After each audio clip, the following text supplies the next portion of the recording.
All right, for today's video, we're going to be working on an atmospheric water heater.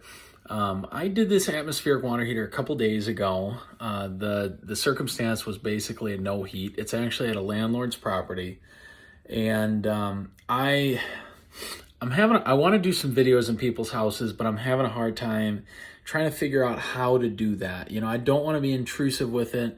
A lot of these people are self-conscious of their home. A lot of the homes are not in great shape either. So, you know, we don't want to try to show that. We're just trying to learn on the channel and kind of show things that I know and things that I come across. So I don't know how to do that yet. I'm working on that. But what I thought I'd do today is show you how I fix the unit, and I'll just narrate it. We're gonna play the video. I'll kind of narrate what's going on.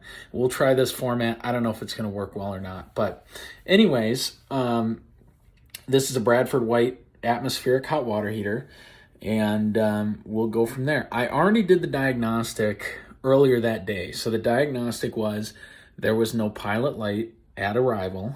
I ignited the pilot light and it did light. But if a water heater does not have a pilot light at the time of arrival, you basically have three options. Option number one is there was a stiff wind.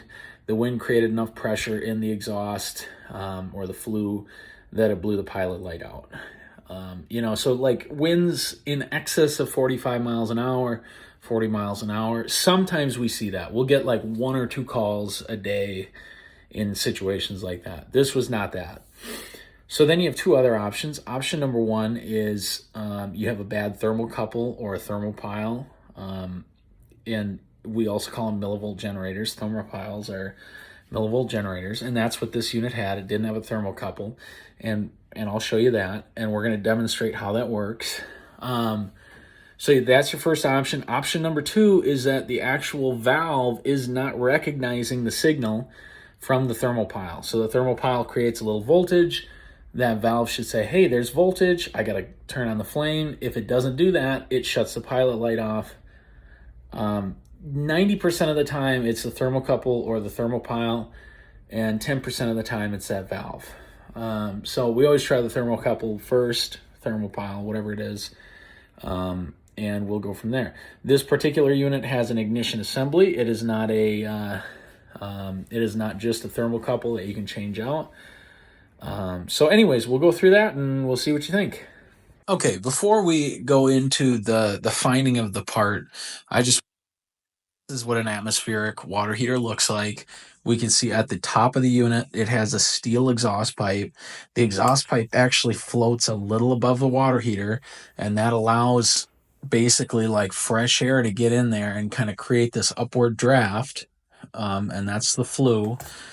There's also air going in the bottom of it. There's little vents. I'll see if I can. There's little vents down here that's where the air goes in for the flame. The flame is actually inside this little gray door here. That gray box is your control valve. And so that's kind of the defining characteristics of an atmospheric water heater. I just want to show you guys that so you knew what that was versus a power vent or an electric. And we'll go into those on other videos. But anyways, so that's the unit. So once you identify what the issue is or what the likely issue is, you have to find the part for it. And so the way you do that is usually you find the model and serial. This sticker on here, this is what we call the nameplate. And we can see there's a model and a serial number on there. And we're going to start with the model number. That's usually what we start with. Now, if you're a contractor, you know who the Bradford White dealers are in the area, or the A.O. Smith, or whoever the manufacturers that you're working on at that time. And then we can just go directly to them, and we can usually get the part in the same day. As a normal person, you're probably not going to be able to do that. Most of the supply houses do not cater to just a standard person.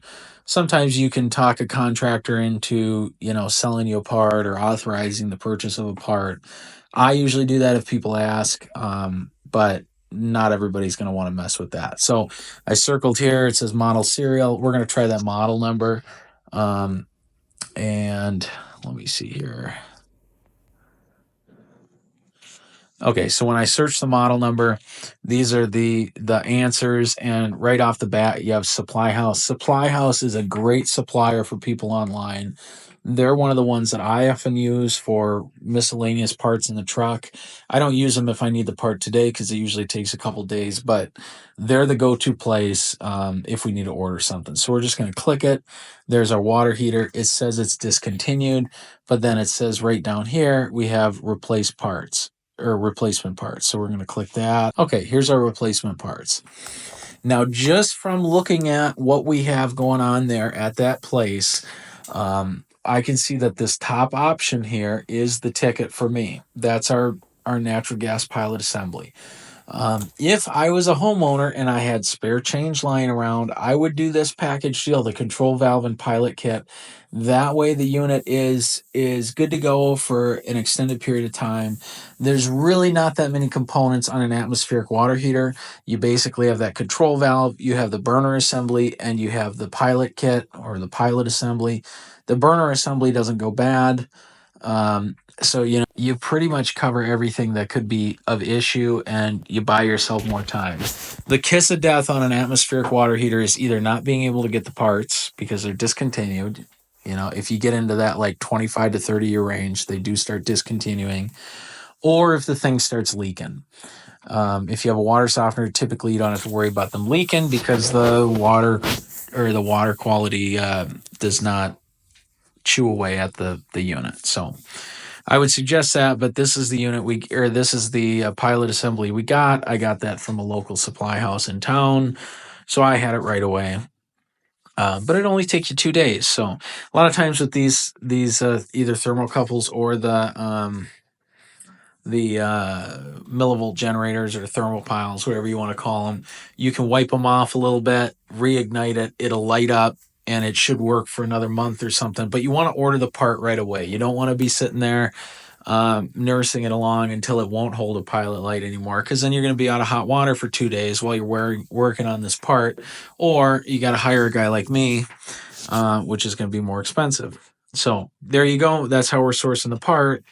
And now we will begin the disassembly process. Okay, so we're going to double up the speed on this just so we can get through it. Right away, you have this painted cover on here. This is just a decorative thing. It fits over that. You just take that off. It doesn't even really need the thing to be on there, but it looks nicer. So there we go. Now we have I call it the blast shield. That's the steel cover there with the sight glass in it. We're going to remove that. There's 4 screws that hold it together, and then there's 2 of them. It's actually a 2-piece unit. There's 2 screws that hold the 2 pieces together, so we're just going to remove that. And you can actually see there's still a pilot light lit. I lit this pilot light yesterday in this video, and it did stay lit. These things, you'll light them, and they'll fail after a month, light them, fail after a month, and then that timeline will eventually get smaller and smaller to the point where you're lighting the thing every day, and then it just won't hold at all. So that's why if it starts failing, get the new part ordered right away, because you don't want to be in the situation where it just doesn't work at all anymore. I gotta stay in the video. All right, now we're just removing the wires. Those are the wires to the thermopile. Easy enough. They're kind of hard to pinch, so I'm using pliers. We just don't want to wreck the terminals on the gas valve itself. That's just a little retainer clip for the wires. We're just shutting it off, even though when we pulled those wires, it shuts everything off. We don't need to turn gas off in this situation. That's the main gas line that I'm taking off there. It doesn't need to be real tight. You basically finger tighten it, quarter tight after that, and you're good to go. That's the little tube for the actual pilot light. And again, it doesn't need to be real tight. We're just going to remove that. That little tube is going to come with our assembly once we get the new ignition assembly. So we're just going to set that aside. Lots of cat and dog hair in this house. I'll stop there for a second. There's always a little pile of ash on that burner. That's not a big deal. We do want to see, you have your little ribs there that the flame goes through. You want to make sure those are clean. We don't want to have any obstructions in there. So if you see a bunch of ash in there, just take a some sort of metal pokey thing, or even a toothpick would work, just to clean that up. Sorry about the phone call. All right, we're going to play again. We're just removing that ignition assembly. The whole thing comes off with one screw.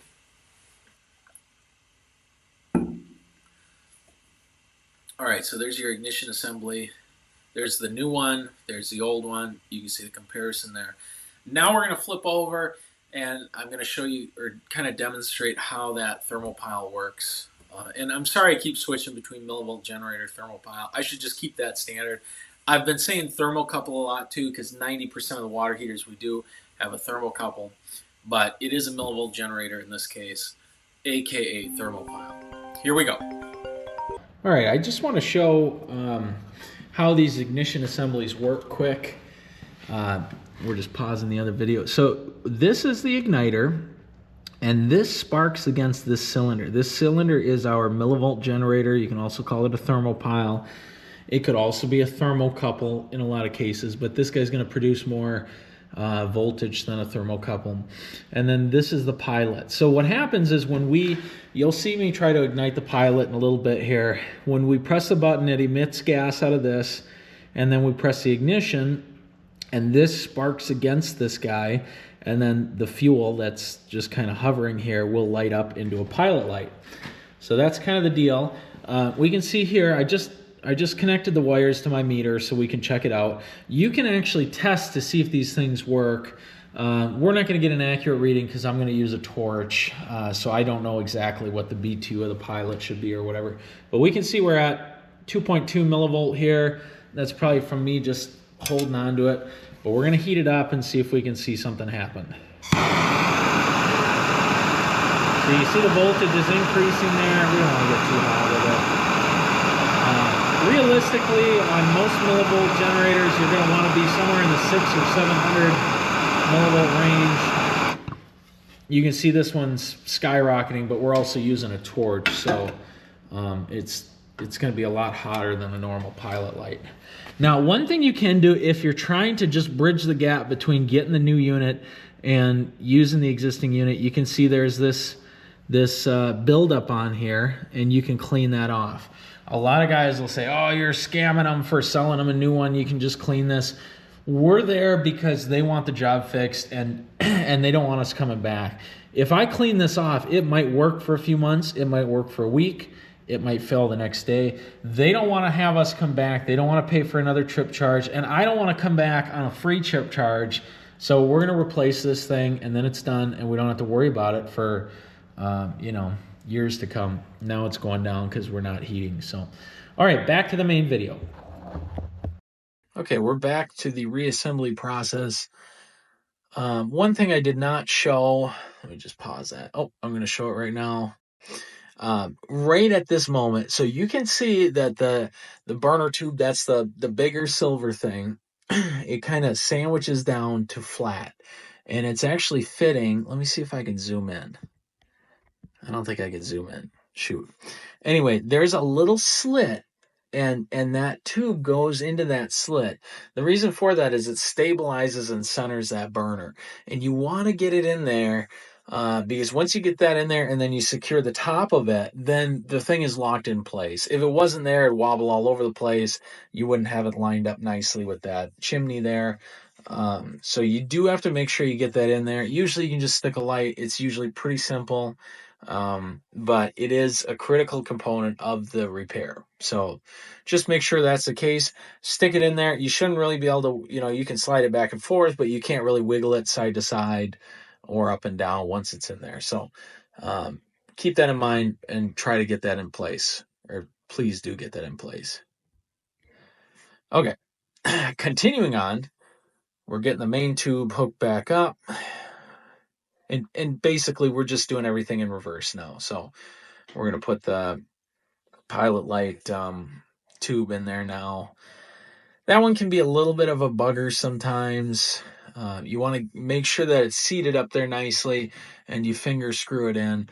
Do not cross thread it. I've had situations where I go in after a homeowner has done it, and they've cross threaded it, and then the whole thing is shot, and you're either getting a new valve or a new water heater. So take the time to get it done right. And yeah, so I can pretty much finger screw it, and then I maybe did 1/4 or 2/4 of a turn with a wrench. So when you get the, let me pause it here. When you get the pilot assembly, it basically comes coiled up. I should have showed a video of this, but it basically comes in like a ball. They just make a circle, and it's just little tubes and wires. So you just have to unwind it, and you kind of unwind it in the same shape that the old one was in. It doesn't have to be perfect, but we want to kind of keep the same shape. We don't want to have any goofy bends, and we definitely don't want to kink it. So just take the time to slowly do that. That's kind of what I was doing there a second ago, just sort of forming that how I wanted it. And yeah, so now we're going to continue on.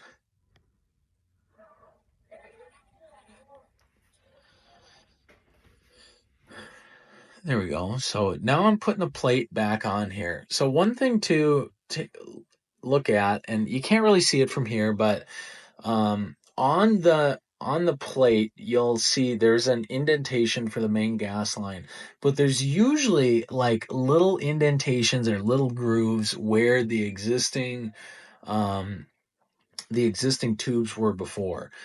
So basically there's this indentation for the main gas line, and then they put fiberglass, some sort of a fiberglass sealer there, and then like the thermocouple or the thermopile tube or the wiring or whatever you have there kind of makes an indentation in that seal, and you just want your wires and your tubes to kind of be in the same orientation. It's not something that you necessarily need to take a picture of. Just, you'll see it. There's an indentation there. Just try to get the thing to line in there, because then it fits nicely. We're not going to kink anything. We're not squishing anything. It'll be better off if you can do it that way. I'm pretty sure I just put the wrong screws in there. I think I have to redo it here, but we'll see. All right, reorienting. There's the other side of the, I call it the blast shield. I don't know what the technical term is of it, but now we're putting the screws in the other side there. And this is where we realize, I think, that we have the wrong screws. So I actually just pulled that one out with my hands. So those ones squeeze that basically they squeeze together on that pipe. They create a pretty airtight seal. I mean, it's not airtight, but it's flame tight-ish, I guess. So, and there is a little bit of play in there. It's like a slot. It's not just a hole, so you can kind of line things up. So, okay, I do want to make a quick point there. So you just saw me place a wire on a little sensor. That is a rollout sensor. That little tiny circle, and I wish I could zoom in, but I don't know how to. That little circle, it has a little button in it too, and basically the thermopile wiring goes through it. So normally we call it open or normally closed. So that means that the circuit is normally shut, so the power can go through one end and out the other. If the unit does not get adequate airflow and the flame starts kind of spreading out towards the walls of the unit, we call that a flame rollout. And what will actually happen is the flames will start licking the surface of that blast shield. It'll heat that rollout up, and then it'll open up the circuit. So then the wires can no longer touch, is basically the theory behind it. And then that'll kill everything. It'll just stop working. So if you get to a situation where you don't have a pilot light and the unit doesn't work, it's always worth trying to push that. There's a little button on those things. It's always worth trying to push that little button just to see, did it have that issue? Because if it has that issue, if we don't have a pilot light because that rollout popped, that's a whole nother situation, which we're not going to get into in this video, but that's a different concern. So if that was the case, then you could reset it. You can light the pilot light and observe the flame at that point, see how that looks. But yeah, so that's something to think about. I should have showed that in the beginning. That would have been more of the diagnostic, but we're getting there. All right, we're just reattaching the wires. The wires on this are labeled red and white, the little terminals on the valve, so you can't really screw it up. There's the igniter wire, and then there's like a little retaining clip that I think I It's just like a little metal clip that sticks all the wires to the main gas line there. Now I'm just switching it to pilot. Anytime, let me just pause it here for a second. Anytime you're trying to ignite a pilot light, the way you do it is you have to switch it to pilot, you have to push it in, and then you press the ignite. And you have to hold it in. So what you're doing is you're manually allowing gas to flow because the valve isn't getting signal yet to say, yeah, there's a pilot light. So it doesn't want to release gas. So what we're doing is overriding that when we push that button in, and we just hold it in there, and then we push the little ignite button. The little ignite button is just like a gas grill lighter. It just tick, tick, tick. I think they call them piezoelectric generators, I think is the term. So anyways, we're going to hold that button in. We're going to press the little generator thing, and we're going to hold it for a good 30 seconds. On this kind of unit, you'll actually see an indicator light pop up when the thing is happy, when it's starting to get enough voltage. But on other units, sometimes you can hear a click, or sometimes you just let it ride and you keep pushing it in, and then you sort of let out on it easy, lightly, and see if it holds. And if it seems like the valve is, or the gas is kind of petering out, then you push it back in fully until it's happy. We're just trying to get that thermopile, or a thermocouple would be the same situation. We're trying to get it warm enough that it's creating this millivolt electricity that valve can read. So, and then I have my phone there. I hate having to stick my face directly into that little sight glass, that little round sight glass. One, because I just don't like my face there if it were to blow up or something. Number two, usually these floors are nasty. Sometimes they're wet. I can put my phone there. It magnifies it, so I can potentially be kneeling or something. I am laying down in this situation, but I can potentially be kneeling and still see what's going on. So you can see, I think the pilot light is actually lit already, but we'll watch it ignite the burner with the phone here. Now I'm turning the valve control, and we should see it. Now I'm turning it, and we should see, yep, there's the ignition. So that's always reassuring. It always feels good to see that ignition. So, and then we just basically organize the wires, stick the cover back on, and the job is complete. You try not to have any wires getting bound by the metal cover. So anyways, I really appreciate you guys watching. We'll try to make more videos like this. If this helps, let me know. If there's something that you want me to make a video about, let me know. I'm more than happy to get some advice on content. So thanks again. Subscribe, press like, and we'll see you on the next one.